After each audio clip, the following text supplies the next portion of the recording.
Oke, assalamualaikum, selamat malam teman-teman semua. Selamat datang lagi di Startup Talks yang ketiga dari Widya Analitik.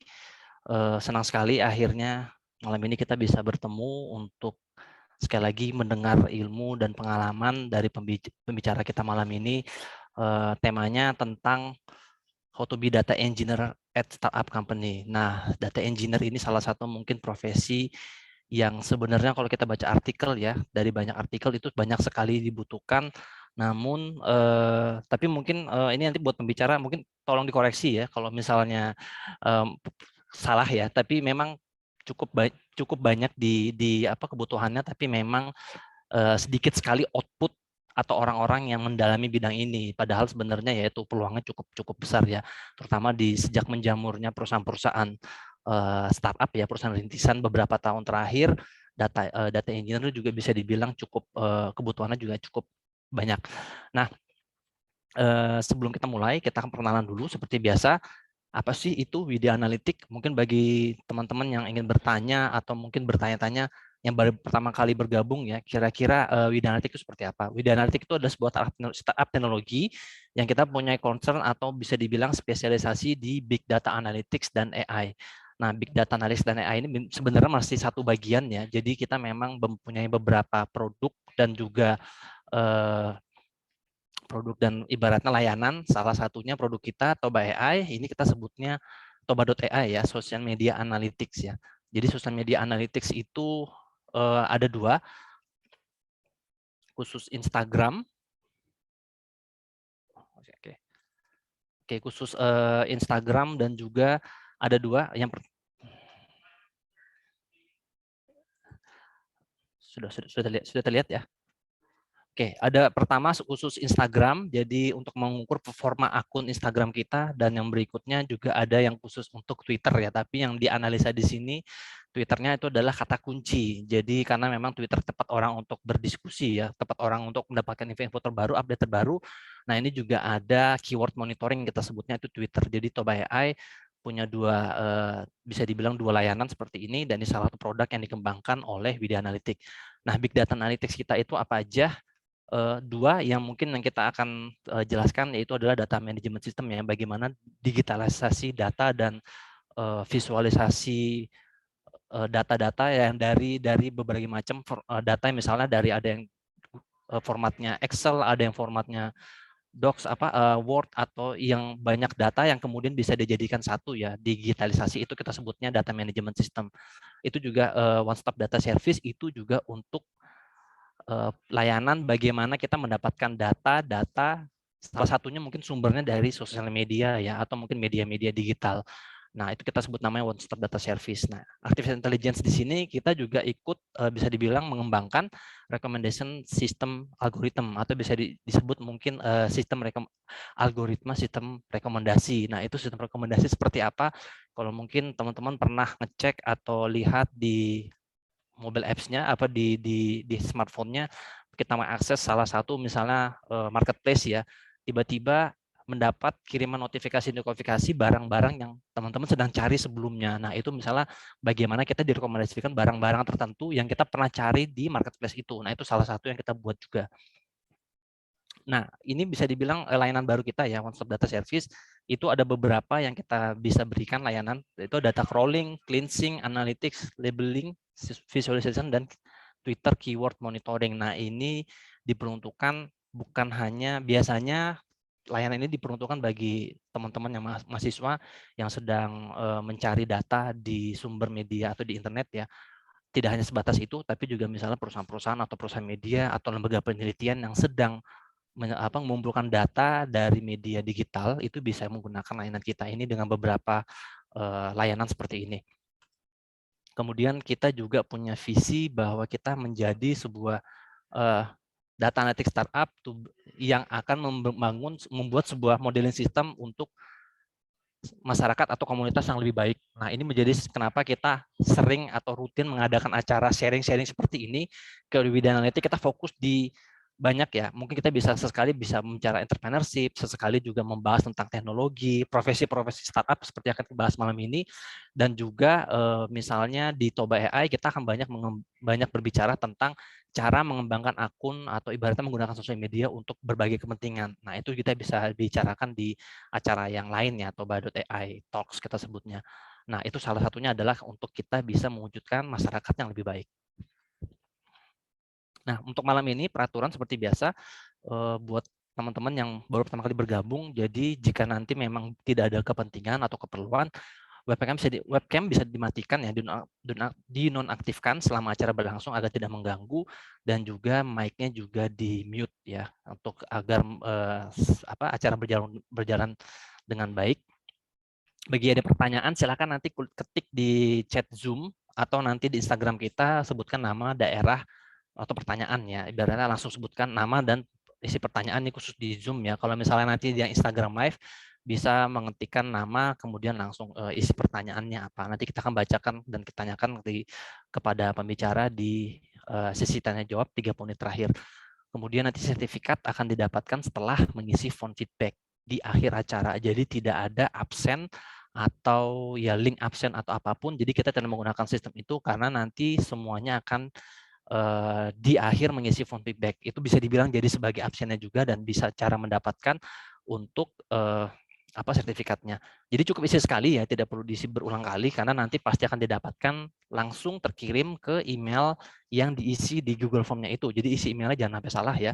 Nanti akan terkirim secara otomatis. Kalau misalnya tidak malam ini mungkin akan bertahap di 1 jam setelah acara atau mungkin bisa jadi kita tunggu nanti bisa sampai 7 hari ya, 7 hari ke depan. Oke, kita berkenalan dengan host dan bicara malam ini.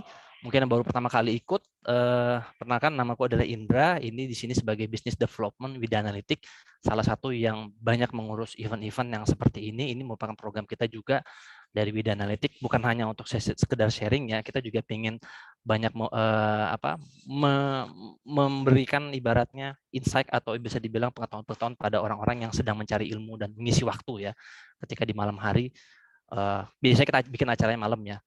Ini pembicara kita malam ini ada Mas Tessa. Mas Tessa merupakan saat ini adalah dosen matematika di Universitas Negeri Yogyakarta ya.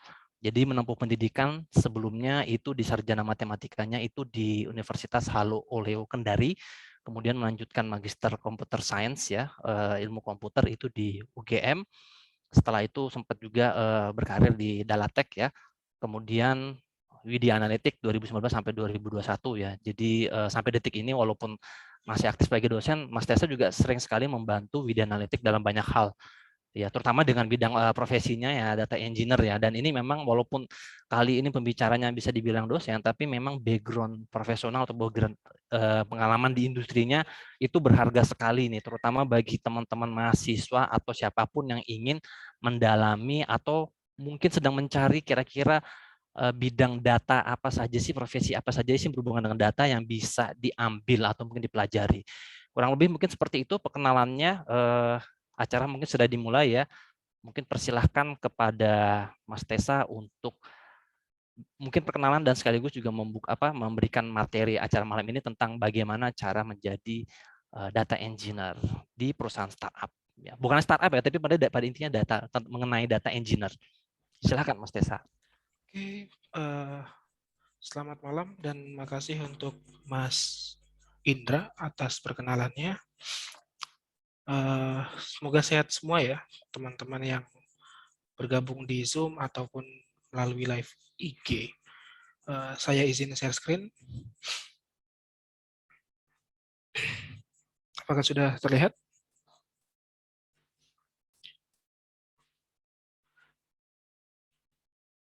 Oke. Di sini mungkin ilmu saya masih cukup sedikit ya kalau mau dibilang berbagi ilmu. Ini cuma sekedar berbagi pengalaman bagaimana saya melalui lika-liku kehidupan atau lika-liku dunia kerja sebagai data engineer atau database engineer, atau bisa juga yang ngetren sekarang itu namanya big data engineer itu sendiri. Nah,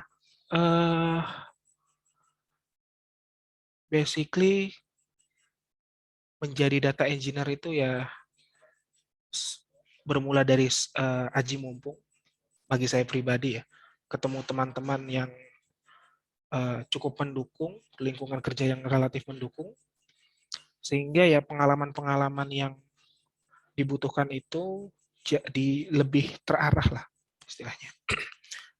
Nah, bicara tentang bagaimana sih kalau kita mau menjadi data engineer di suatu company, terkhusus kalau kita ngomongin masalah startup company. Nah,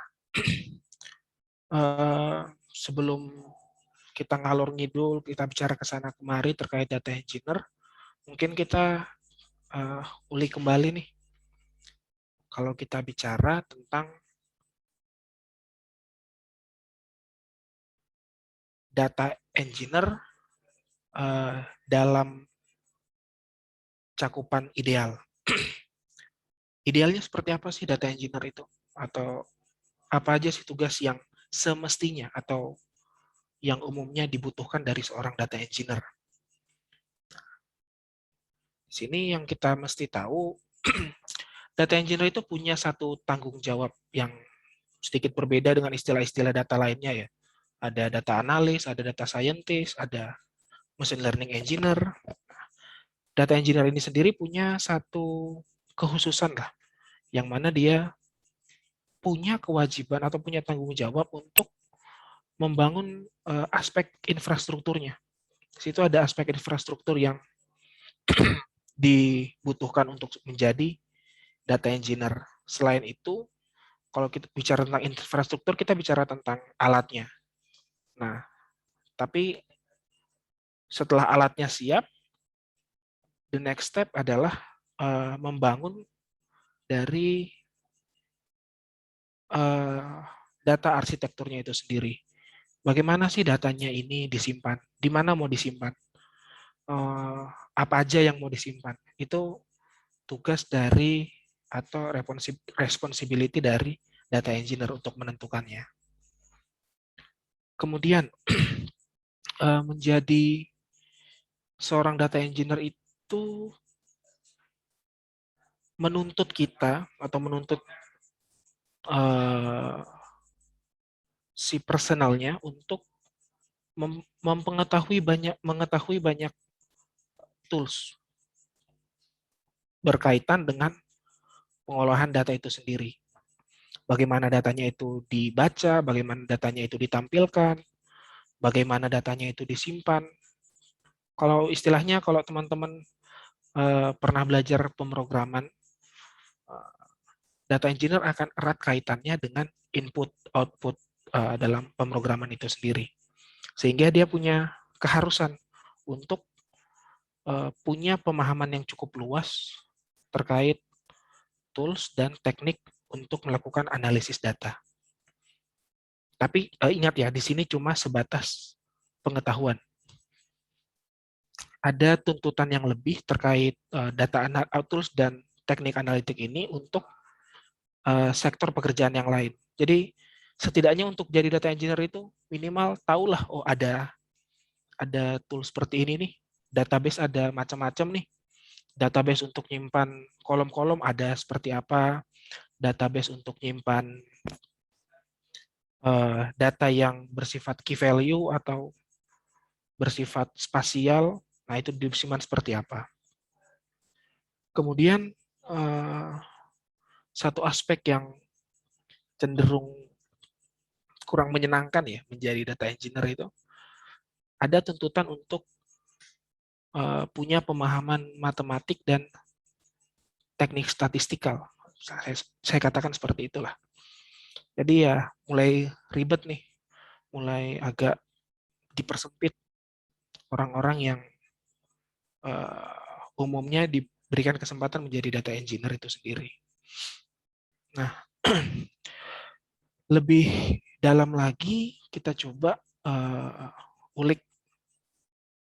Kalau saya bilangnya di sini minimum skills yang diperlukan oleh seorang data engineer, sekali lagi ya, in ideal way-nya, untuk menjadi seorang data engineer.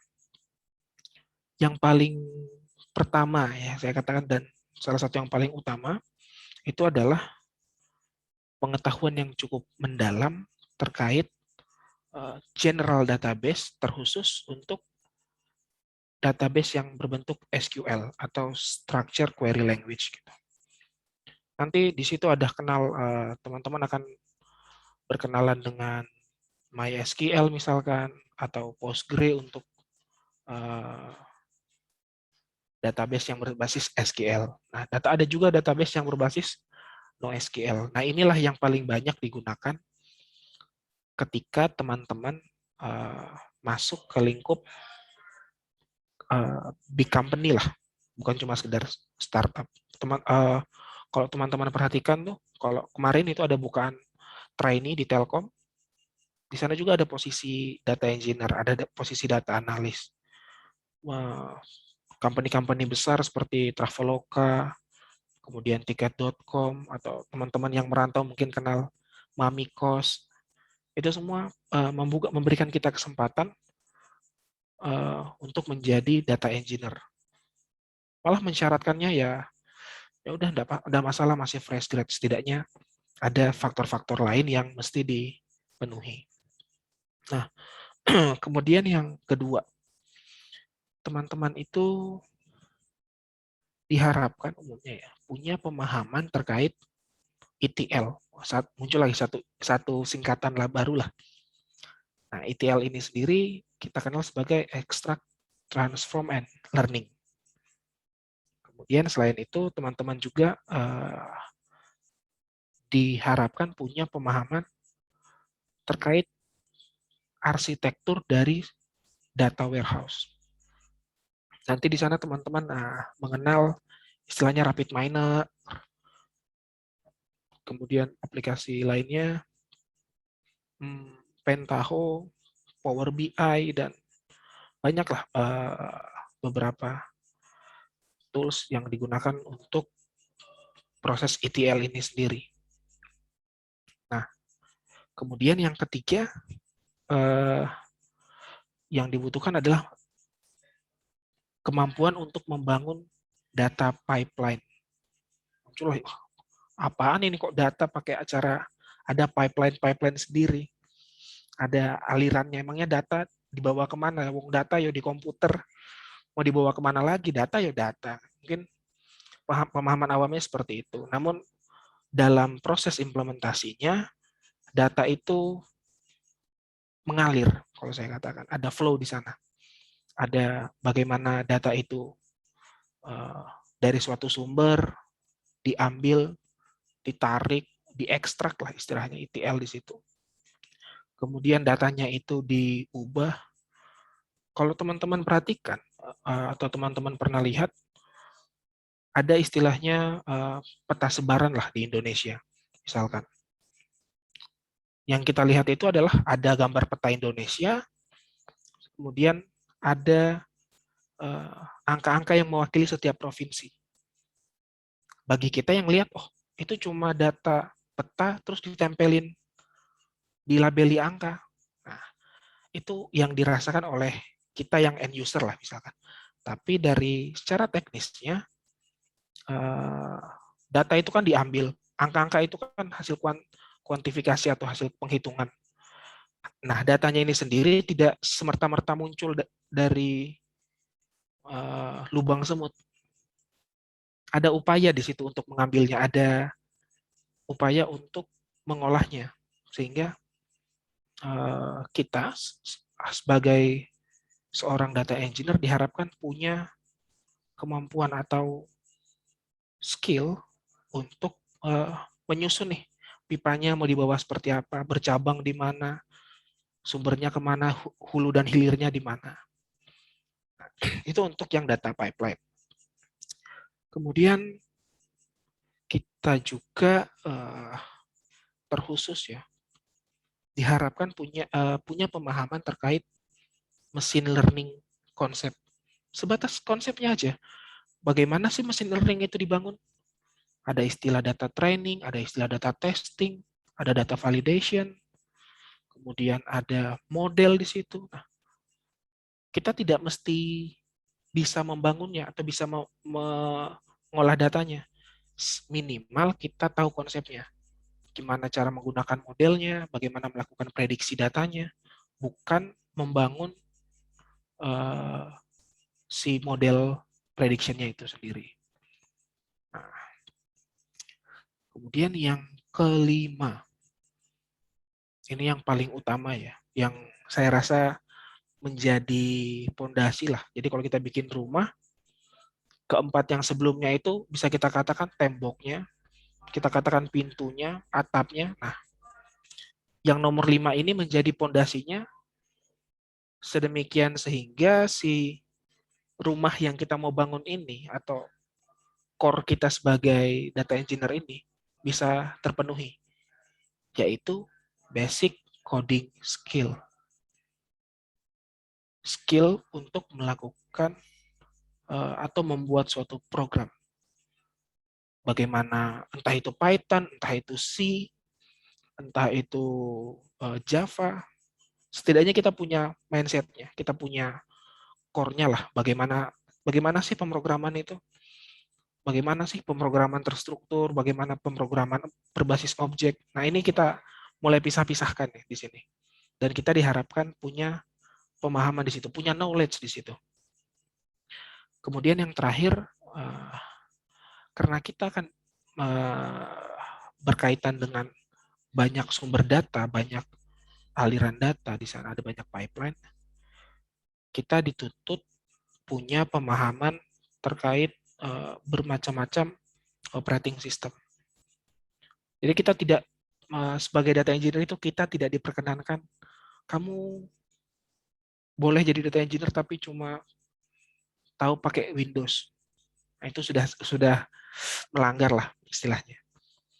Jadi kita setidaknya punya pemahaman gimana sih si Linux dioperasikan, bagaimana sih operating system yang berbasis Unix itu berjalan, terutama bagaimana juga tentunya operating system yang umum seperti Windows itu sendiri. Bagaimana perintah-perintahnya, kita jelas tidak mungkin pakai perintah ngetik terus-terusan, kita ngeklik, kemudian kita ketik, itu sudah melanggar peran serta dari data engineer. Oke. Kemudian, tadi kan saya melakukan atau saya memberikan penjelasan kalau kita cuma cukup tahu nih, kita cukup mengenal aja lah, kita cuma cukup butuh tahu pengetahuannya. Nah, di sini kita mulai muncul salah satu alasannya. Karena dalam suatu company yang berbasis data atau yang ingin mengolah datanya, data engineer itu tidak bekerja sendiri. Ibaratnya kalau kita membangun rumah, bukan cuma sekedar tukang yang berjalan. Di situ ada istilahnya ada arsiteknya lah minimal. Bagaimana rumahnya itu dibangun, ada berapa kamar nanti di dalamnya, rumahnya ini tujuannya mau seperti apa, aliran udara di dalam rumahnya itu mau dibuat seperti apa. Nah, di sini muncul istilahnya tiga pekerjaan yang umumnya muncul ketika suatu company itu ingin data dari company-nya itu dimanfaatkan atau diolah secara lebih detail. Nah, yang pertama itu data engineer itu sendiri, kemudian data scientist, kemudian yang ketiga itu data analis. Kalau teman-teman mencari di internet, browsing di Google gitu, ada beberapa kemiripan lah, kerjaannya data engineer, kerjaannya data scientist. Bahkan kalau teman-teman melihat suatu lowongan kerja, umumnya untuk data engineer dan data scientist ini sedikit banget perbedaannya yang dibutuhkan.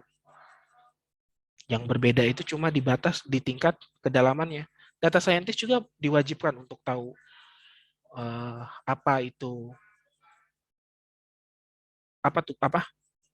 apa itu machine learning, bagaimana bisnis itu berjalan, dan lain sebagainya. Nah, terkait domain pekerjaannya, terkait domain pengetahuannya, data engineer itu punya dua hal wajib di sini. Saya katakan dua hal wajib, yaitu pemahaman tentang matematika, kemudian konsep statistika, serta konsep algoritma itu sendiri, atau konsep dari pemrograman. Bagaimana matematika itu dimanfaatkan, bagaimana matematika itu berjalan, seberapa parah atau seberapa buruk algoritma itu berjalan, si data engineer ini butuh tahu itu. Selain itu, data engineer dituntut punya pemahaman terkait software engineering, atau bagaimana software itu berjalan. Karena ya kita berkomunikasi dengan banyak perangkat lunak atau software, baik itu yang berbasis web ataupun berbasis mobile misalkan. Kemudian ada juga di situ data analis.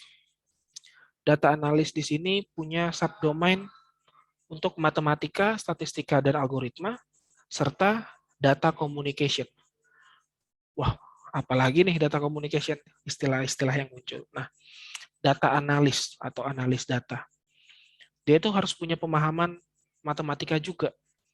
Bagaimana datanya itu dihitung, kemudian bagaimana datanya itu ditampilkan, itu berkaitan dengan data communication.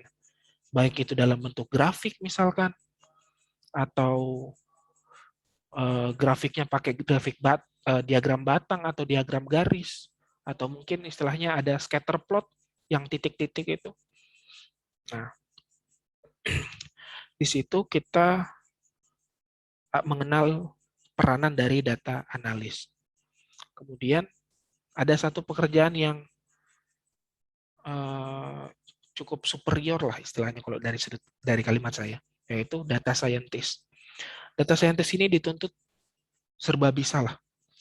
Dia harus bisa matematikanya, dasar matematikanya, bagaimana model matematika itu dibentuk. Dia punya pemahaman terkait pengembangan aplikasi di situ. Kemudian dia juga diwajibkan untuk punya pemahaman terkait data communication. Bagaimana data itu disampaikan ke klien. Datanya angka-angka nih, ada angka misalkan banyak pelanggan di suatu mall. Ada data pelanggan di situ, kemudian misalkan si mall-nya itu bikin promo di situ, yang mana promonya itu mewajibkan si pelanggannya ini mencantumkan rentang salary-nya lah, rentang pendapatannya. Nah, di situ kan ada muncul berapa banyak pelanggannya, untuk setiap pelanggannya itu salary-nya seberapa besar. Nah, di sini bagaimana datanya itu disimpan, misalkan di situ, bagaimana datanya itu diambil, itu adalah tugasnya si data engineer. Entah dia bikin form, entah dia menyebar kuesioner, terserah. Itu tugasnya data engineer. Kemudian si data scientist ini yang istilahnya berkomunikasi dengan pihak pengambil keputusan, entah manajemennya misalkan. Kemudian data yang tadi sudah diambil itu diolah lebih lanjut tergantung apa kebutuhan dari si pengambil keputusan. Nah, sini saya ambil satu contoh lagi ya. Misalkan di suatu e-commerce lah. Di suatu e-commerce atau toko online gitu, dia kan ada atau memiliki data penjualan serta review barang misalkan. Misalkan ada yang membeli, dia dibolehkan memberikan review baik dalam bentuk skala 1 sampai 10 misalkan, serta review dalam kalimat. Misalkan, oh barangnya jelek nih, tidak berguna, dan lain sebagainya. Nah, data tersebut misalkan udah disimpan, diberikan oleh pelanggan, bentuknya e-commerce, entah lewat mobile atau lewat web, Data tersebut disimpan oleh data engineer. Tools yang dibuat oleh data engineer itu akan menyimpan data tersebut ke dalam suatu sistem database. Jadi di sini muncul, kenapa sih kita sebagai data engineer itu punya keperluan untuk memahami database atau SQL? Nggak mungkin kita udah bikin suatu sistemnya online, e-commerce, terus kita mau nulis semua datanya, kita tulis tangan misalkan, atau kita ketik ulang. Ya buat apa? Dia sistemnya berbasis online itu. Maka datanya ini disimpan ke suatu sistem database yang bersifat cloud atau online. Nah, sedang untuk kemudian data penjualan itu disiapkan oleh data engineer agar bisa diolah oleh bisnis analis dan data scientist itu sendiri. Misalkan bisnis analis bilang, wah produk A ini cukup banyak nih yang peminatnya, kita hampir kehabisan stoknya, yuk kita restock lagi. Nah, keputusan-keputusan seperti itu bisa ditentukan oleh bisnis analis dan data scientist itu sendiri. Produk ini hampir nggak ada yang jual nih, atau produk ini kok hampir tidak ada yang laku, berbulan-bulan kita jual. Nah, itu disitulah peran dari bisnis analis dan data scientist. Sedangkan review dari barang yang terjual tadi umumnya kan bersifat teks lah asumsinya. Nah, data ini disimpan lagi ke dalam suatu database untuk diberikan kepada machine learning engineer. Situ. Dia akan bikin misalkan suatu model untuk mengetahui sentimen dari review barangnya. Sentimennya cukup positif nih. Si pembelinya sangat senang terhadap barang yang kita jual. Atau si pembeli sangat senang tapi bagi dia si produknya itu so-so lah, netral. 5 dari 10 lah misalkan, tidak jelek dan tidak buruk. Nah, model yang dibangun oleh ML Engineer ini sendiri kemudian disusun ke dalam suatu pipeline. Misalkan di sini menggunakan aplikasi Airflow. Jadi Airflow-nya ini berperan mengambil data yang dari webnya tadi, data penjualan dan data reviewnya, disimpan ke database, dari database di-serve atau diserahkan kepada bisnis analis, ML engineer dan data scientist. Kemudian modelnya itu digunakan terus-menerus untuk diotomatisasi. Nah, itu menggunakan Airflow ini sendiri. Nah, mulai terlihat istilah pipeline di sini. Bagaimana dari datanya itu mentahan tadi, data penjualan, sampai datanya cukup berharga untuk si company-nya. Kemudian, satu contoh lain lagi untuk kita kenal ya bagaimana tugasnya itu. Ini salah satu tugas yang saya pribadi pernah menjalankannya selama di media analitik dulu. Misalkan si suatu company AI itu punya data scientist yang ingin melakukan analisis data sosial media. Nah, asumsi di sini datanya itu dari Twitter lah. Maka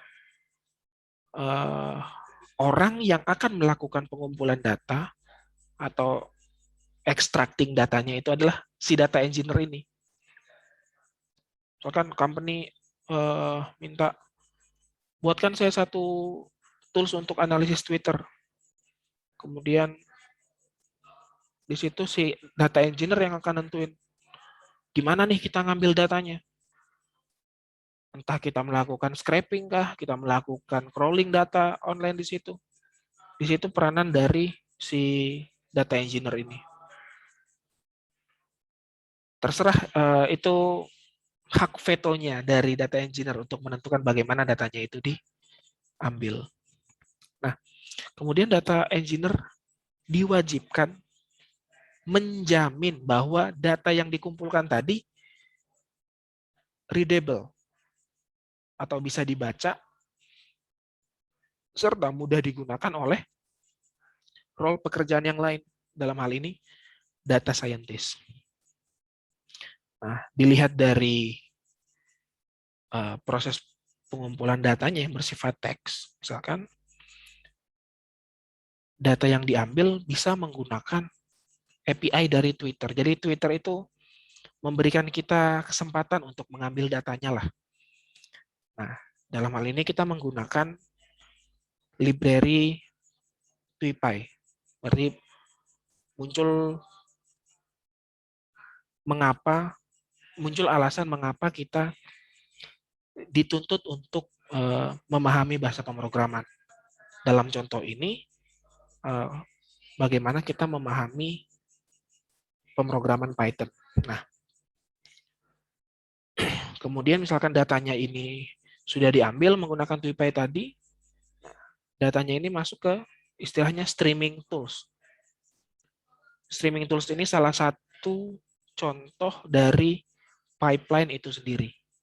Misalkan contohnya kita ambil Kafka lah di sini. Kafka ini adalah message broker istilahnya. Nah, Kafka ini berperan untuk mendistribusikan data yang dari Twitter tadi, entah kita mau berikan kita masukkan ke dalam database atau kita kirim ke sistemnya si data scientist tadi. Jadi database-nya ini tetap aman. Nggak ada yang otak-atik lah. Data scientist mengambil sampel data yang lain. Nah, di sini mulai terlihat jelas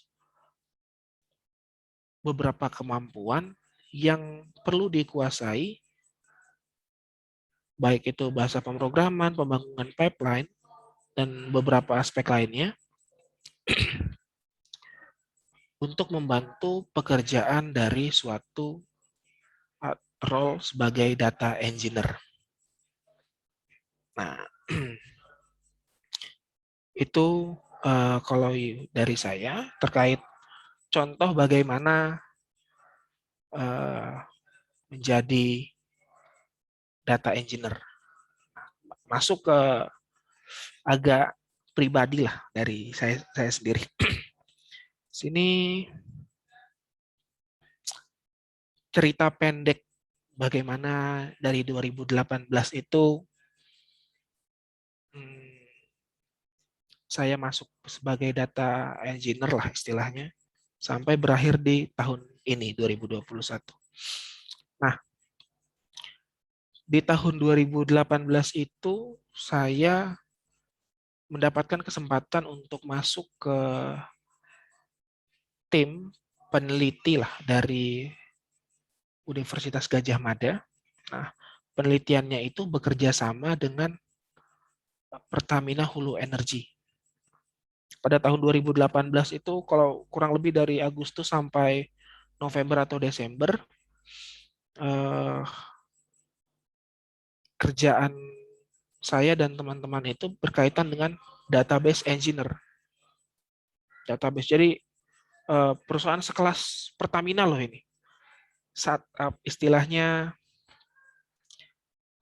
suatu kapal besar di BUMN Indonesia yang kalau saya bilang, mohon maaf, memonopoli lah untuk sektor migas. Nah, sekelas itu saja masih membutuhkan di tahun 2018, data-datanya itu relatif acak-acakan lah. Ada yang disimpan di database, ada yang disimpan di spreadsheet, ada yang disimpan PDF misalkan. Nah, tugasnya data engineer apa?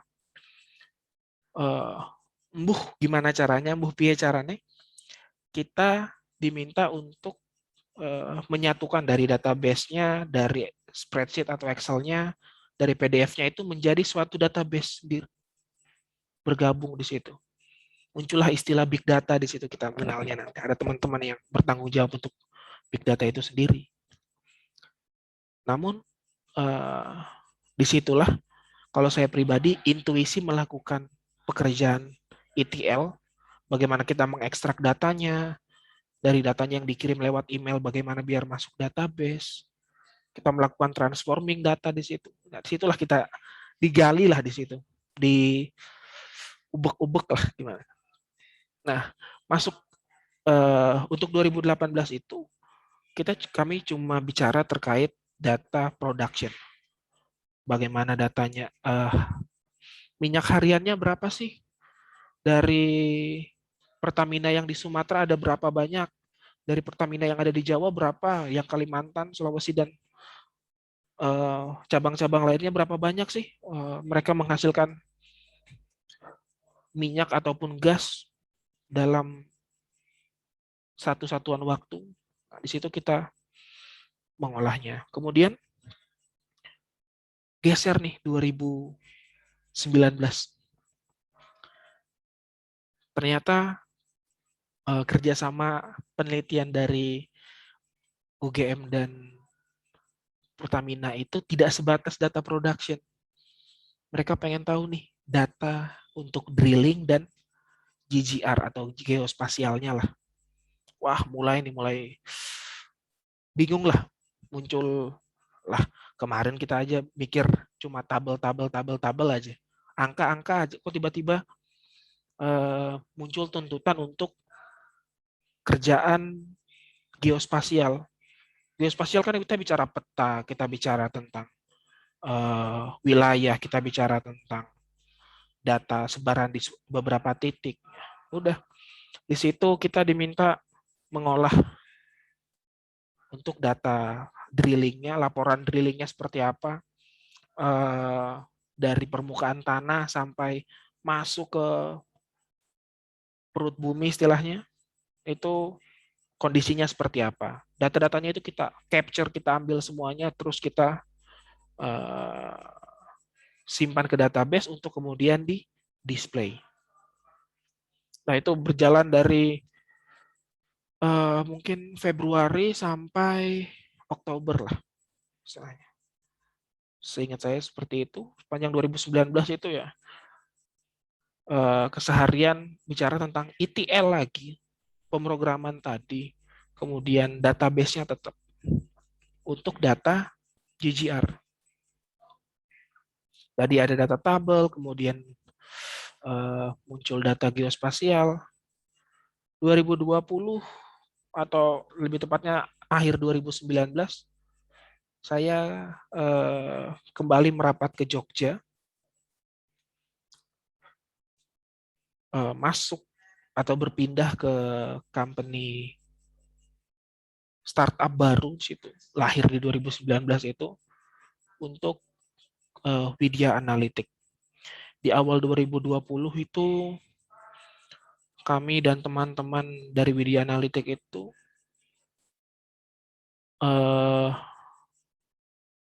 berinisiatif untuk melakukan sosial media analisis.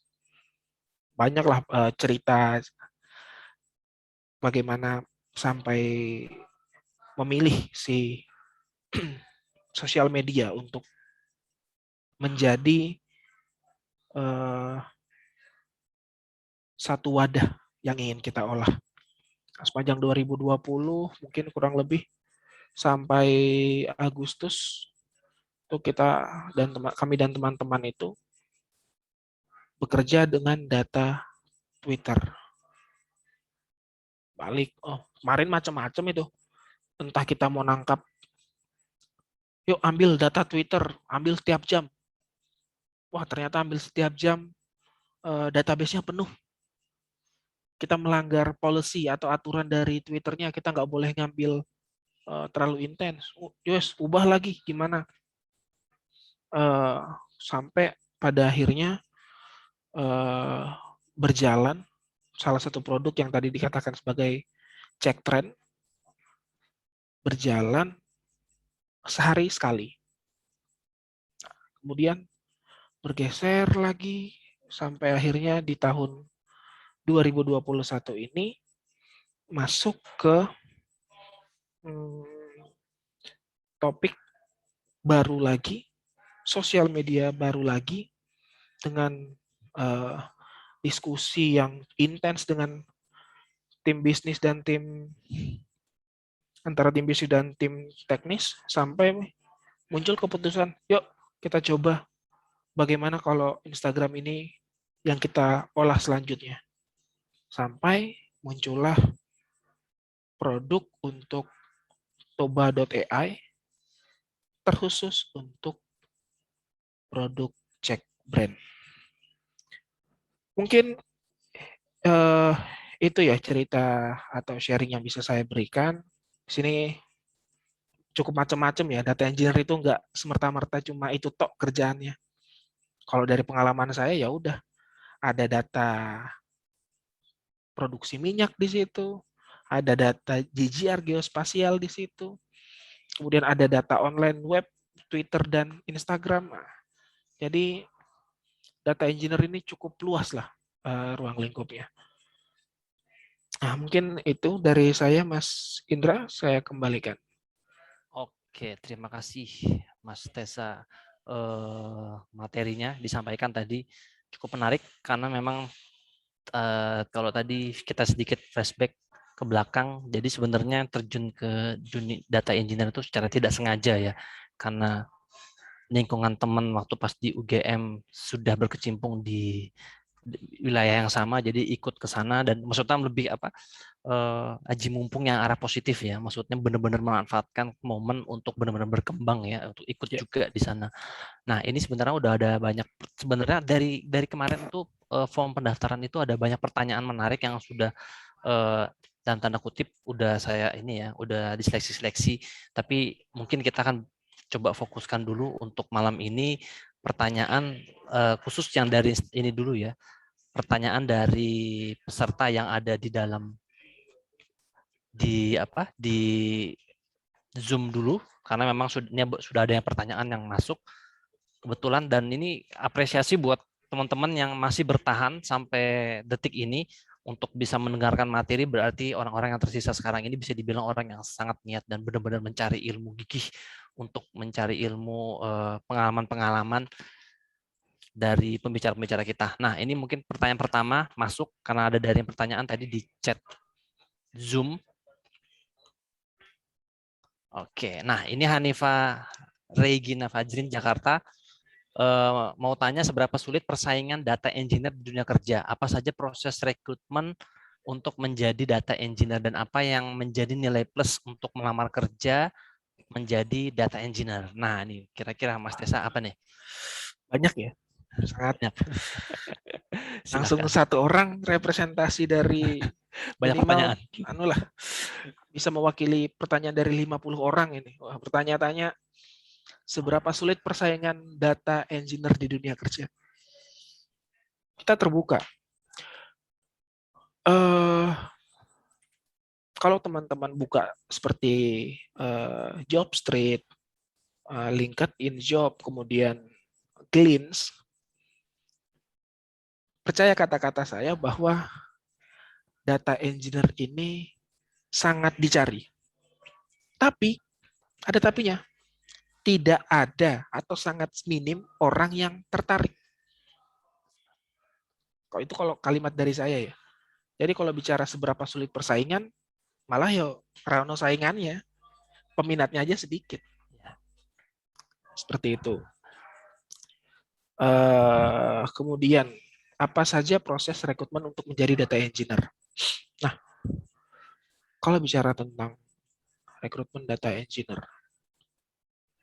umumnya teman-teman akan diminta membentuk suatu pipeline utuh. Jadi dari 6 skill minimum tadi untuk menjadi data engineer, teman-teman diminta untuk membangun suatu pipeline. Pipeline-nya ini lengkap loh. Pipeline-nya itu akan menjamin teman-teman harus paham SQL. Kenapa? Karena harapannya datanya itu diambil dari database, misalkan. Jadi tuntutan untuk database-nya itu dipenuhi. Kemudian untuk membentuk pipeline, teman-teman pasti diminta untuk bikin entah pakai Python, entah pakai bahasa pemrograman lain, sehingga aspek untuk bahasa pemrograman itu sendiri jelas sudah terpenuhi. Nah, kemudian bicara tentang pipeline, teman-teman pasti diminta untuk melakukan analisis data, pemahaman terkait machine learning konsep tadi. Ambil deh, terserah mau ambil dari internet, banyak kok di GitHub. Pokoknya teman-teman bisa memasukkan si model prediction-nya tadi ke dalam pipeline teman-teman. Jadi kalau ditanya bagaimana proses rekrutmennya, umumnya ada technical test terkait bagaimana teman-teman melakukan atau membentuk suatu pipeline data. Kemudian, apa yang paling menjadi nilai plus untuk melamar kerja menjadi data engineer?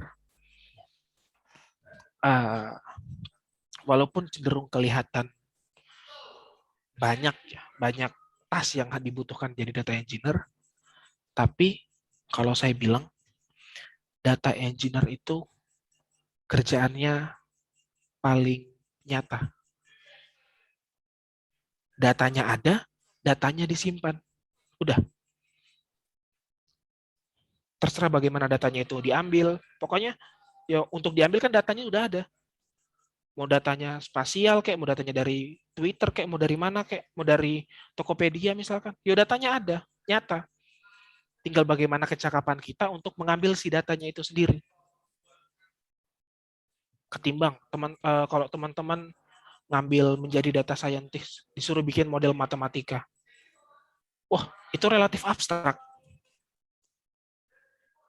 Mau bikin prediksi misalkan, mau bikin klasifikasi, mau bikin cluster atau pengelompokan data. Wah, datanya macam apa ini? Bukannya menjatuhkan pekerjaan atau role lain ya, tapi kalau bicara tentang nilai plusnya, satu aspeknya itu adalah kita cukup jelas yang mau dikerjain apa, sumbernya apa, jadinya apa. Itu salah satu nilai plusnya. Kemudian satu nilai plus lain. Untuk teman-teman misalkan yang masih mahasiswa atau masih mungkin SMA, pelajar gitu, percayalah bahwa pekerjaan menjadi data engineer itu secara salary atau gaji beberapa kali lipat dari menjadi pegawai negeri sipil. Itu rahasia umum lah. Jadi kalau teman-teman bicara tentang salah satu nilai plus, ya itu menurut saya salah satu nilai plus yang muncul. Kemudian apa yang paling menarik dari profesi data engineer menurut Bapak? Wah, tampaknya saya sudah sangat bapak-bapak ya. No Saya offense, belum Mas Tessa. Memang sudah aura dosennya tuh udah saya kelihatan. Jadi kalau dipanggil Bapak ya terima saja. sangat sedih saya dipanggil Bapak. Karena ini juga tadi pertanyaan-pertanyaan yang lain juga pada nanya, pertanyaan mau tanya Pak. Wah, Jadi Bapak lah. Saya baru sadar, oh di atas juga ada kata-kata mau tanya Pak ya, pakai Bapak. Waduh. tadi Apa-apa lah. sebagai host menghargai perasaan pembicara, sengaja memang nggak dibaca Paknya sih. Iya. Biar tidak mengganggu mood untuk menjelaskan, jadi langsung. Baik, yang terakhir dari Mbak Hanifa, apa yang paling menarik dari profesi data engineer? Paling menarik, kerjaannya jelas, itu satu. Kemudian kita yang nentuin bagaimana kita mau melakukan kerjaan kita. Atasan bahkan mungkin tidak tahu kita itu ngerjain apa. Itu yang paling unik lah, paling menarik. Atasan dari teman-teman kalau misalkan jadi PNS atau jadi guru lah, ya udah ada guru senior yang jelas tahu gimana pekerjaan teman-teman. Nah, kalau menjadi data engineer itu salah satu hal yang unik, bukan menarik sih. Jadi belum tentu, tidak semua, hampir sangat sedikit atasan atau level manajerial yang memahami kerjaan data engineer itu ngapain dan bagaimana cara kerjanya. Seperti itu Mas Indra, untuk banyak pertanyaan nih. pertanyaannya cukup mewakili semua nih, karena juga dari ujung ke ujung ini termasuk juga ya itu paling menarik. Tapi yang paling penting itu ya, untuk motivasi mahasiswa profesi data engineer itu bisa dibilang cukup dicari, tapi peminatnya sedikit. Yep. Sementara perusahaan mau membayar tinggi untuk profesi ini atau ibaratnya bidang ini ya. Betul. Ya walaupun ya harus ada proses yang dilalui ya di awal tadi. Oke, kita bergeser pertanyaan ke peserta berikutnya. Ini dari Nurul Afifah dari Medan. Bagaimana sikap awal atau persiapan untuk memulai menjadi data engineer?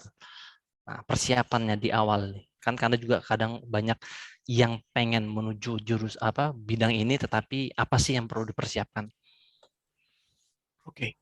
Bicara tentang sikap ya. Sikap. Sangat umum sih kalau bicara tentang sikap. Tapi saya lupa, ini saya kutip dari podcast Close the Door. Saya kutip ya. Jadi minimal ada beberapa aspek lah kalau bicara tentang sikap untuk apapun pekerjaannya. Yang pertama, komitmen. Bukan karena sumber belajarnya sedikit, bukan karena sumber belajarnya bahasa Inggris semua atau bahasa asing, itu membuat kita kendor. Jadi kita punya komitmen di situ. Kemudian setelah punya komitmen, kita minimal punya kedisiplinan. Disiplin. Jadi segimanapun longgarnya waktu yang diberikan, teman-teman tetap diharapkan untuk punya kedisiplinan. Timeline-nya seperti ini. Ya udah, kalau bisa jangan molor, jangan molor. Apapun pekerjaannya, saya catat sekali lagi. Kemudian selain komitmen, disiplin, salah satu yang paling sulit itu adalah persistence atau pantang menyerah. Itu kalau bicara tentang sikap, udah jelas lah, pantang menyerah. Tidak ada kata tidak bisa, misalkan seperti itu. Tidak ada kata, ini terlalu sulit, ini terlalu tidak jelas, tugasnya malah aneh, misalkan kayak gitu. Harapannya seperti itu. Nah, kalau bicara tentang persiapan awal, dari 6 yang tadi saya katakan, minimal teman-teman punya pemahaman terkait bagaimana atau belajar terkait bagaimana mendevelop pipeline data. Mungkin itu kalau untuk persiapan awalnya, Mas Indra. Oke, siap-siap. Persiapan awalnya itu dia, basic sekali yang harus dipersiapkannya. Tapi sebenarnya kalau boleh tahu nih, sebenarnya di kampus atau jurusan misalnya matematika, computer science maupun misalnya jurusan IT itu apakah sudah cukup untuk kita untuk terjun ke dunia bidang data engine ini? Berapa persen harus kita belajar sendiri dari pelajaran di kampus menurut pengalaman Mas Tessa sendiri ya selama ini? Oke. Saya bicara sebagai orang yang pernah masuk di industri dan sebagai dosen hari ini. Ya. Kalau bicara tentang kecukupan materi yang diajarkan di kampus, asumsi ya udah linear, matematikanya ngambil komputasi matematika, statistikanya ambil yang komputasi, TI-nya ambil yang fokus ke rekayasa data, misalkan seperti itu. Ini asumsinya. Tapi walaupun kita mengambil peminatan itu, umumnya hanya 5% yang bisa digunakan di dunia industri dari apa yang kita pelajari semuanya.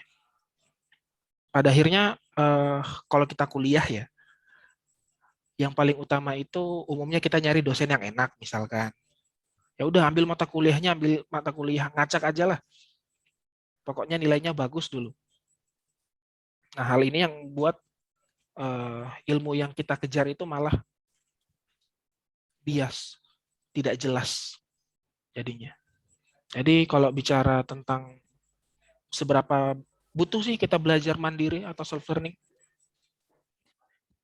untuk mencukupi kebutuhan industri, kita minimal punya 95% sisanya.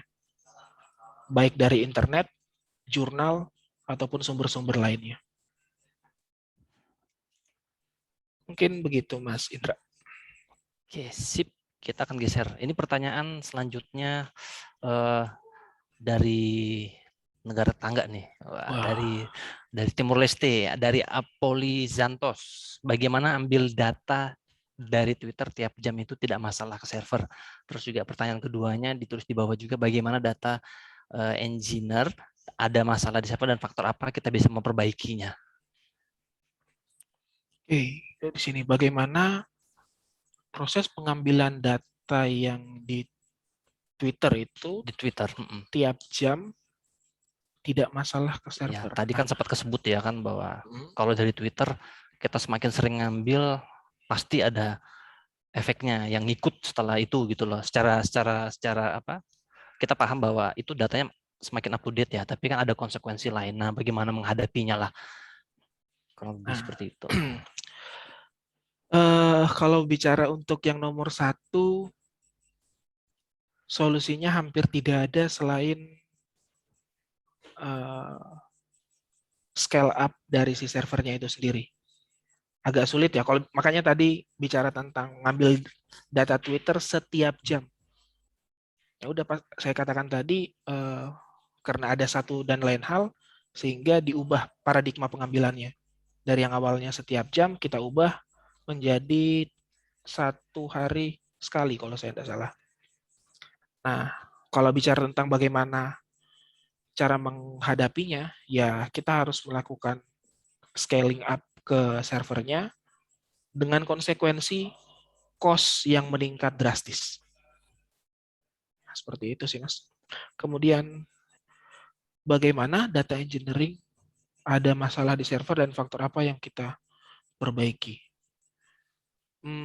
Umumnya terkait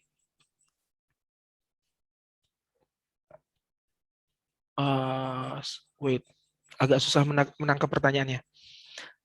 Kayaknya ini apa? Mungkin kayak ini kan data itu juga mungkin perlu sebelum benar rusak ya, atau tidak bisa diakses atau tidak bisa dibaca, itu juga ada proses maintenance. Perlu nggak di maintain? Ada proses maintenance nggak dalam hal hardware-nya atau mungkin dalam hal software engineering-nya untuk memastikan prosesnya itu lancar sehingga ketika kita butuhkan datanya untuk diambil entah dibuat visualisasi atau apapun itu jadi bisa muncul. Karena kan ya sepertinya kadang pas kita udah oke semua prosesnya, tapi begitu munculkan di software atau di website ada yang tidak muncul. Nah, mungkin kayak gitu deh, mungkin gambarkan ininya. Semoga yang saya tangkap ini benar ya. Oke. Seperti yang saya katakan tadi ya di awal slide, data engineer ini punya responsibility terkait infrastruktur dan data arsitekturnya. Nah, dalam data arsitekturnya ini sendiri itu bekerja sama dengan infrastruktur engineer, ada step scheduling backup. Jadi datanya itu secara berjangka dicadangkan lah istilahnya ke satu penyimpanan lain, hasilnya seperti itu. Jadi bicara tentang sebelum dilakukan maintenance ada upaya mitigasi sebelumnya. Salah satunya itu adalah dengan melakukan backup data. Mungkin seperti itu, Mas Indra. Itu yang melakukan backup data, apakah bagian dari data engineer atau infrastruktur ya yang backup data ini? Untuk backup data kerjasama dengan infrastruktur. Dengan infrastruktur engineer ya. Oke. Jadi itu juga ini ya perlu dibicarakan dengan ya penyedia infrastrukturnya juga di data infrastruktur engineer-nya untuk backup-nya seperti apa ya. Yep. Oke. Ini pertanyaan kita geser ke Sumatera, tepatnya ke Padang. Delvira Safni dari Padang. Nah, ini pertanyaan yang di luar profesi bidang matematika atau engineering-nya. Apakah bisa seorang latar pendidikan manajemen bisa bekerja di bagian data engineer? Kualifikasi apa yang perlu ditingkatkan? Terima kasih. Nah, manajemen. Nah, kalau kita bicara Indonesia ya, saya ambil lingkup Indonesia lah.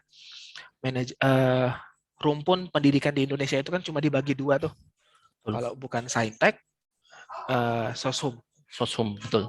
Nah, sepaham saya manajemen ini kan masuk ke Soshum ya.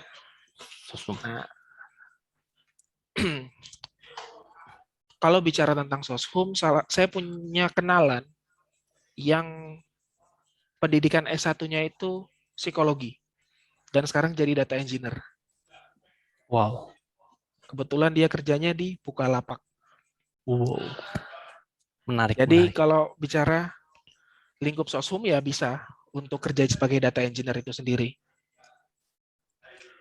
Asumsi ya. Jadi kalau bicara manajemen,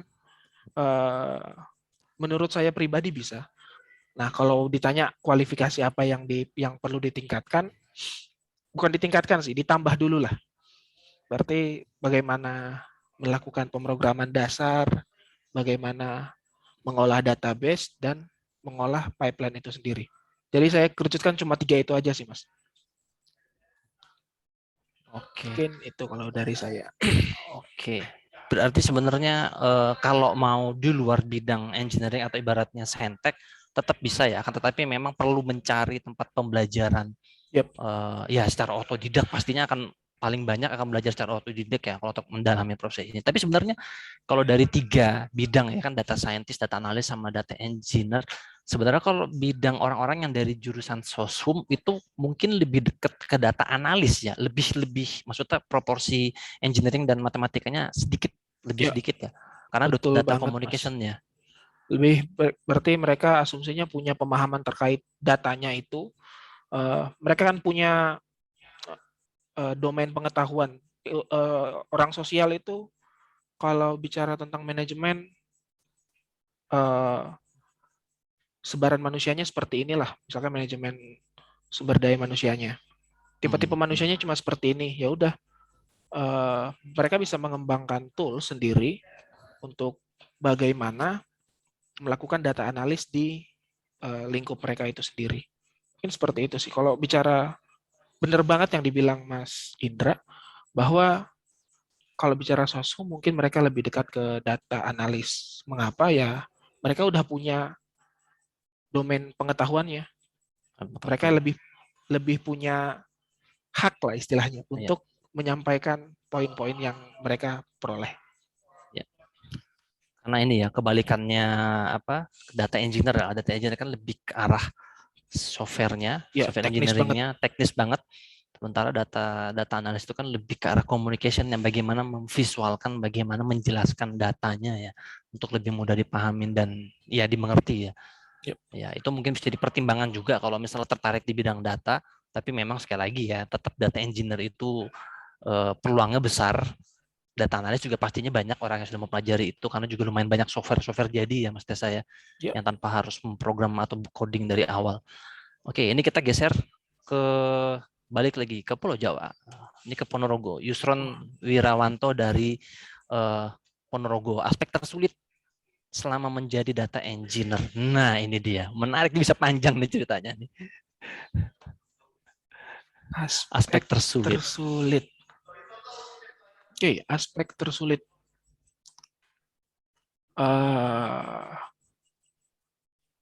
Oke, bicara tentang aspek tersulit. Kalau bagi saya yang sekarang sangat hangat ya di Indonesia menurut saya, data engineer itu punya kesempatan bersinggungan erat dengan undang-undang ITE terkait privasi data. Wah, itu aspek yang gurih-gurih sedap lah. Ngeri-ngeri gimana gitu. Gimana sih kita ngambil datanya orang tanpa seizinnya dia tentunya. Ya. Dari Twitternya atau dari Instagramnya atau Facebooknya mungkin. Nah, kalau bicara tentang aspek ya aja ambil pilih satu, menurut saya ya aspek hukumnya itu sendiri. Kemudian ada kalanya si data engineer ini karena dia punya tanggung jawab langsung dengan database-nya itu adalah menjaga agar seperti yang dibilang Mas Indra tadi, datanya itu senantiasa bisa diakses atau senantiasa readable. Readable, betul. Itu malah jadi salah satu hal yang sulit. Gimana kita menjaganya, misalkan matinya jam 1 malam, let's say, kemudian kita diwajibkan untuk menjamin datanya itu harus tetap tersedia jam berapapun itu misalkan. Itu salah satu aspek yang pernah ditemui ya, yang saya temui. Nah itu tiba-tiba jam 1 malam database-nya down, wah. Sementara bisa jadi ada user yang masih ingin mengakses aplikasi di waktu-waktu tersebut. Kemudian aspek lainnya, ibarat dua sisi mata uang, dua sisi koin ya. Yang dari pertanyaan pertama tadi, apa yang menarik dari data engineer, ini jadi salah satu yang tersulit. Ketika pimpinan atau atasan mengharapkan kita mengambil data yang kita aja nggak tahu datanya itu ada di mana. Nah, misalkan ini salah satu pengalaman saya yang di Pertamina lah. Datanya itu semua dokumen cetakan untuk yang GGR. Mereka datanya itu pernah diinputkan ke sistem. Tapi dilakukannya tahun 2002. Waduh. Tapi mereka tetap pengen, ini kok ada kok datanya di aplikasi, ada kok datanya. Tapi karena sudah saking tuanya si database-nya atau si penyimpanannya itu, ya udah yang ada tinggal si dokumen hard copy-nya. Itu sudah sangat kuning lah kertasnya. Perjanjian tahun segitu. Nah, bagaimana triknya kita untuk mengaksesi data tersebut, itu yang menjadi satu hal yang sulit. Walaupun datanya ada bagi atasan atau bagi pihak manajemen pengambil keputusan, datanya ada kok. Tapi ya tuntutan terhadap kita ya tetap tinggi untuk menyediakan datanya itu sendiri. Mungkin kalau dari saya itu ya Mas, mungkin masih banyak lagi yang bicara tentang aspek sulit yang ditemui ketika menjadi data engineer. Mungkin begitu Mas Indra.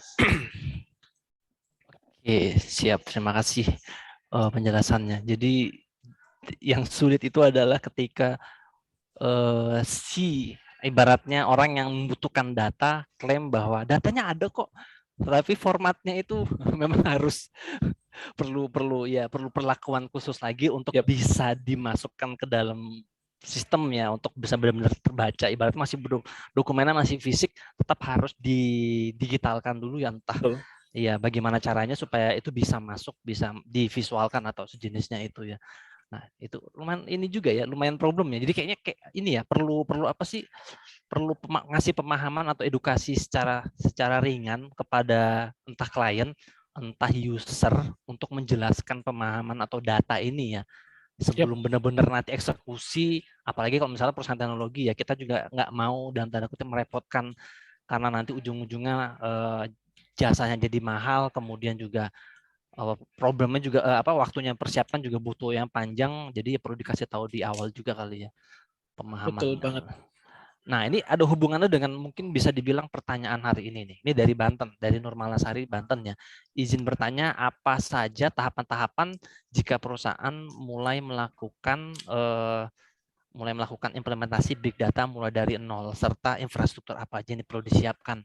Nah, ini pertanyaan yang kadang yaitu big, kereta itu udah sempat keluar kata big data. Nah, mungkin sekalian dijelasin di sini juga nih. Pertanyaan ini bisa dibilang ini pertanyaan orang umum, tetapi sering ditanyakan ke kita juga ya. Kadang kalau kita ketemu dengan perusahaan pengen implementasi big data di perusahaan yang bersangkutan gitu. Nah, kira-kira bagaimana nih cara menjelaskan kalau Mas Tessa ditanya seperti ini?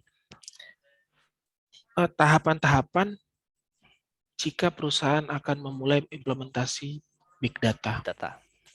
Ingat ya, kita berhubung saya orang matematik, saya kedepankan dulu satu hal. Apapun itu kembalikan ke definisi.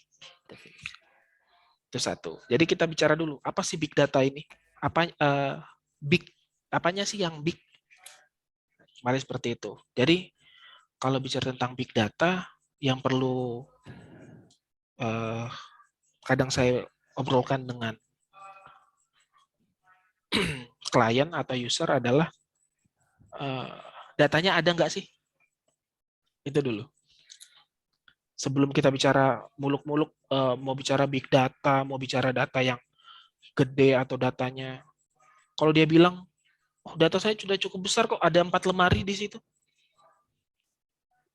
Nah, sementara kalau kita bicara tentang database sendiri, 4 lemari itu bisa menjadi satu hard disk yang ukurannya cukup, cuma mungkin 500 giga bisa jadi, atau bahkan lebih kecil. Misalkan dia bicara tentang itu jurnal laporan keuangannya, ya sudah ditaruh ke spreadsheet, ukurannya tidak mungkin lebih dari 100 mega. Mau seberapa tebal pun dokumennya yang dia punya di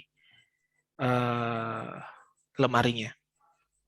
Itu satu. Kemudian yang saya katakan tadi, kita balik ke definisi big data. Big data itu bicara tentang paradigma. Balik, paradigma. Ada 3 aspek, semoga saya tidak salah ingat. Di situ ada aspek ukuran data, size-nya di situ, volume datanya. Kalau saya tidak salah ada 3V lah, misalkan di situ muncul istilah 3V. Volume dari datanya. Harapannya minimal datanya itu ya kalau disimpan di satu hard disk di laptop udah nggak cukup lah. Itu pemahaman pendek saya atau penjelasan ilustrasi pendek lah. Kemudian kita bicara tentang volatility kalau tidak salah. Volatility. Apa tuh volatility, bahasa Indonesianya apa tuh? Karena kan big data tuh ada 3 ya, variety, velocity, yang aku tahu ya, velocity. volatility. Wait, kita coba. Ada 5 sekarang ya, ini ya komponen big data itu ya. Oke, asumsi kita pakai yang lama lah. Ada yang variety, volume, dan velocity. Volume dan velocity. Balik ke variety-nya dulu lah. Berarti asumsinya datanya itu bermacam-macam. Balik kayak contoh yang tadi di Pertamina itu ya salah satunya. Datanya ada yang production, asumsinya bentuknya tabel, ada yang dari database, ada yang dari spreadsheet. Sumbernya atau struktur datanya udah beda tuh. Kemudian kembali ke volumenya, mereka punya data dari 1971. Secara volume ya enggak sedikit. Setiap hari mereka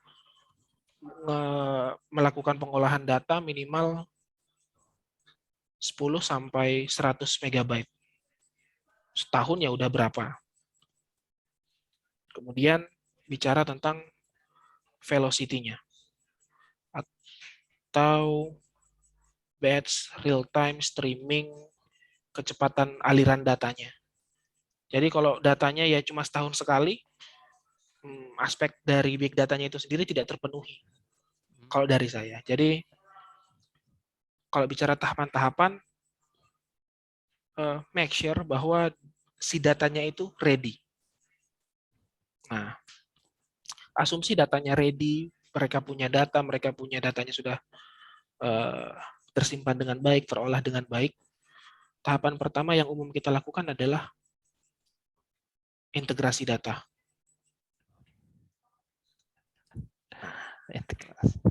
Setelah integrasi data, balik kalau sudah kita simpan, asumsi kita pakai data warehouse lah ya. Ada istilah data warehouse di situ. Bagaimana dimensi datanya kita itu diolah lah istilahnya. Dari yang awalnya cuma 2 dimensi, misalkan cuma harga dan tanggal, kita lihat aspek jumlah penjualan di situ. Misalkan kalau kasus untuk supply chain misalkan. Kemudian kalau sudah datanya sudah tersimpan, datanya sudah terolah dengan baik, saya rasa itu sudah memenuhi aspek untuk bagaimana datanya itu diolah. Nah, gimana si company itu mau mengolah data yang sudah tersimpan, itu lain cerita lagi. Disitulah muncul peran dari data analis dan data scientist itu sendiri. Mau bagaimana ngelihat tren datanya, mau bagaimana mengambil keputusan dari value-value yang dibawa oleh data analis dan data scientist. Kemudian pertanyaan yang lanjutannya, infrastruktur apa saja yang perlu disiapkan? Ya, balik ke, kalau saya sebutnya balik ke budget. Kalau sanggup membangun in-house server, itu mungkin bisa. Atau ada cloud server ya, baik dari Google, ada GCP di situ. Kemudian dari Amazon, mereka punya istilah AWS, serta dari Microsoft mereka punya Azure. Jadi ya baik offline maupun online sudah tersedia sih kalau untuk infrastrukturnya itu sendiri. Mungkin itu sih Mas, kalau dari saya. Oke, siap. Itu juga paling penting garis bawah adalah budget. Jadi kalau memang siap, bisa ibaratnya in-house itu maksudnya ini ya, punya secara fisik di tempat kita sendiri ya untuk penyimpan data atau servernya itu ya. Iya. Sementara atau bisa menggunakan jasa pihak misalnya pihak ketiga yang kayak tadi ada Amazon, terus ada punyanya Google, ada punyanya Microsoft juga ya. Masing-masing pasti memang ada range harga, ada harga ada rupa ya. Kalau dalam bidang data itu ada harga ada rupa ya. Berbanding lurus makin tinggi budget juga pasti akan dapat juga infrastruktur yang makin bagus. Nah, ini kita lanjut pertanyaan. Ini masih ada sekitar 8 menit lagi. Kita mungkin ambil 1 atau 2 pertanyaan lagi ya. Buat sebelum nanti kita tutup di menit 30. Tadi ada yang bertanya absennya di mana? Kita tidak ada assign. Jadi nanti standby sampai akhir kita akan bagikan link yang akan diisi. Teman-teman setelah ngisi feedback itu akan mendapatkan sertifikat. Nah, itulah absen sebenarnya. Jadi kita tidak benar-benar ada absen di tengah acara untuk kehadiran teman-teman di sini ya. Jadi kita tetap menilainya di akhir nanti form feedback jadi sekitar menit 28 atau 30. Nah, ini satu pertanyaan simpel ya. Jadi mungkin tidak sempat dibahas secara mendetail ya. Perbedaan dari Hayati ya, pertanyaannya perbedaan data engineer dan database administrator. Nah, kalau data engineer kan baru tahu, oh ternyata seperti ini. Nah, database administrator nih, kita sering mendengar tapi ada dua persepsi, karena yang satunya lebih benar-benar ngurusin data, yang satunya lebih engineering atau teknis banget. Nah, ini ada perbedaannya apa sih, Mas Tes? Kalau data engineer kan lebih jelas ya, lebih pendekatan ke matematis dan software engineering-nya. Nah, perbedaannya apa nih? Oke. Kalau bicara dari pertanyaan dari Mbak Hayati. Apa perbedaan data engineer dan data administrator? Wah, ini hal yang belum lama ini saya diskusikan lah dengan salah satu rekan saya di Widya Analitik. Data engineer, semoga saya tidak salah ya, data engineer itu lebih punya tanggung jawab terhadap aspek infrastruktur, kesediaan aliran datanya, sedangkan database administrator itu lebih ke di satu role yang menghandle siapa saja sih yang boleh mengakses datanya, itu salah satunya. Kemudian satu aspek lagi, manajemen disaster. Kalau data engineer bicara tentang ngamanin servernya, misalkan kita pakai VM itu situ, sedangkan database administrator itu bicara tentang ngamanin si datanya. Mungkin itu satu aspek yang membedakan lagi. Kemudian apa lagi ya untuk database engineer dan database administrator dan data engineer. Ya, soalnya kan administrator itu kan ada dua persepsi nih kalau orang awam. Ada yang menganggap database administrator tuh orang yang ya admin karena ada kata administrator ya. Padahal sebenarnya kan kalau konteksnya ya bidang ini itu lebih ke arah teknikal ya, tapi memang karena dia yang punya akses ke data-datanya. Bisa jadi mereka orang-orang ini yang memaintain, salah satu bagian memaintain database itu juga Data engineer. data engineer yang justru malah maintain ya, Yep. bukan administrator ya. Yep. Oke. Apakah dia perannya di ini, di merapikan data-datanya ya? Enggak juga. Enggak juga. Enggak juga.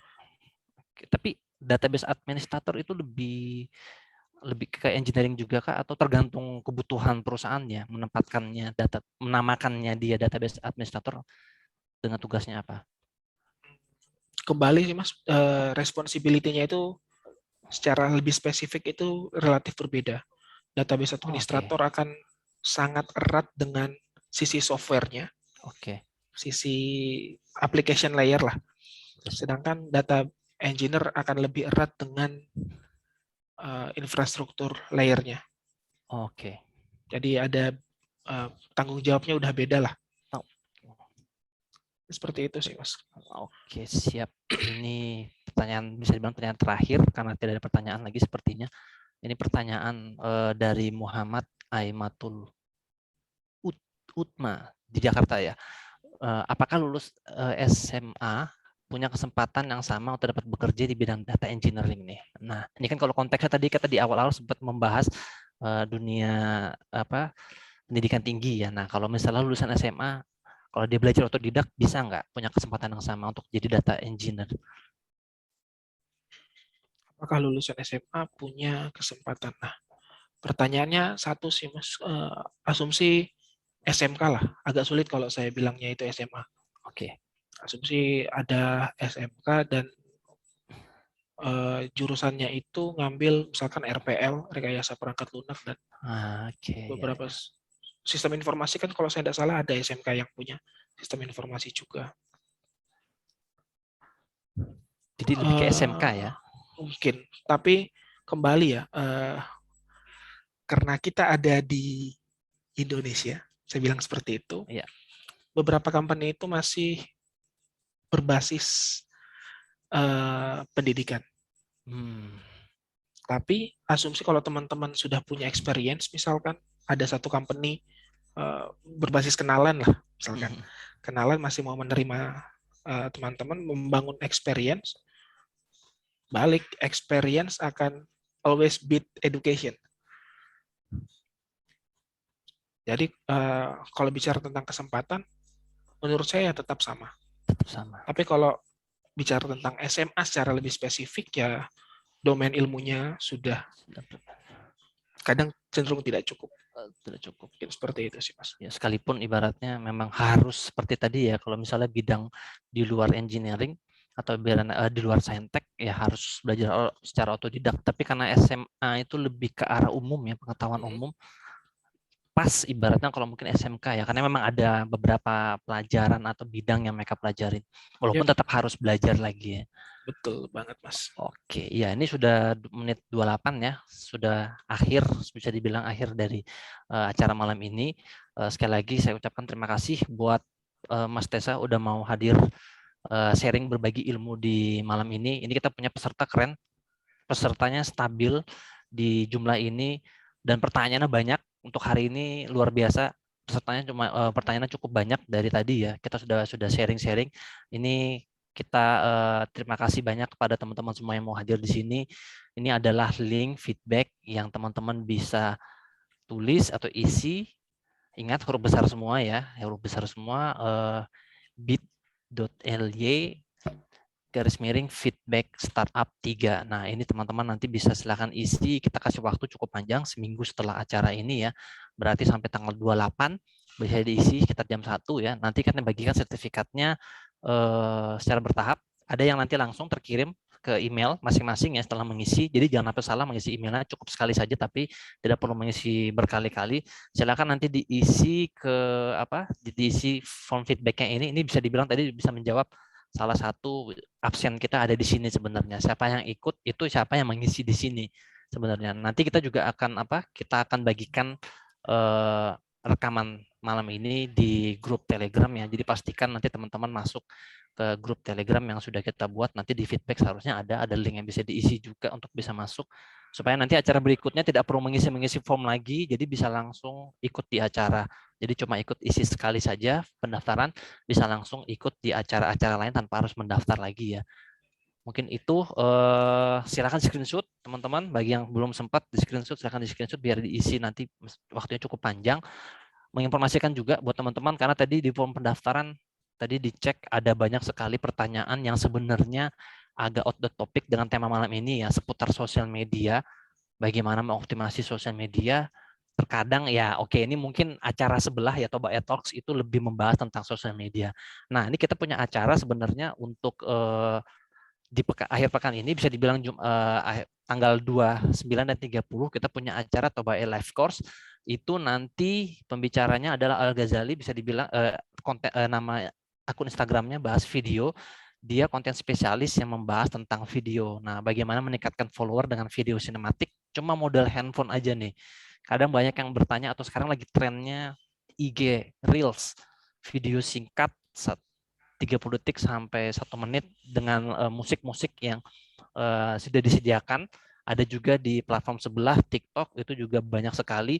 Gimana kita bikin video-video yang tanpa harus joget-joget, tapi ibaratnya sinematik, tapi modal handphone aja nih. Nah, Al Ghazali ini nanti akan sharing 2 hari, 2 kali 2 jamnya, itu membahas tentang bagaimana cara kita membuat video sinematik dengan menggunakan editing dan ngambil gambaran dengan modal smartphone-nya. Silakan nanti teman-teman ikut. Kalau misalnya bisa ikut barengan sama temennya juga ada harga, nanti silakan dikontak ke tim kita di toba.ai ya. Instagram kita toba.ai. Nah, ini kalau misalnya mau belajar, ada beberapa soal tadi kita lihat pertanyaannya agak sedikit out of topic ya tentang malam ini di form pendaftaran, bagaimana tentang mengoptimalkan sosial media.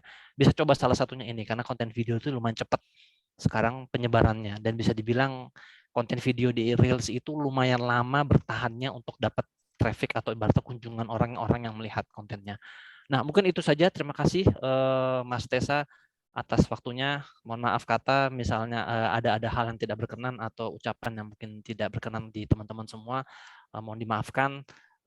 Maaf juga karena kemarin kita Jumat ada sedikit kendala yang tidak memungkinkan, kita akan paksa untuk lanjutkan ya, karena juga ya pastinya mengganggu kenyamanan teman-teman, jadi kita harus pindah hari ini. Jadi makanya kita nanti akan coba sebarkan kembali link ini di grup Telegram supaya bisa ditonton bagi teman-teman yang tidak bisa hadir. Terima kasih Mas Tessa. Yep. Sudah mau meluangkan waktunya, sempat untuk meluangkan acara untuk malam ini di tengah kesibukannya mengajar di kampus ya. Udah mulai ini lagi ya, sudah mulai offline nggak atau masih online kampusnya? Beberapa yang di lab atau praktikum itu udah masuk, cuma kalau sudah yang masuk. teori ya menyesuaikan.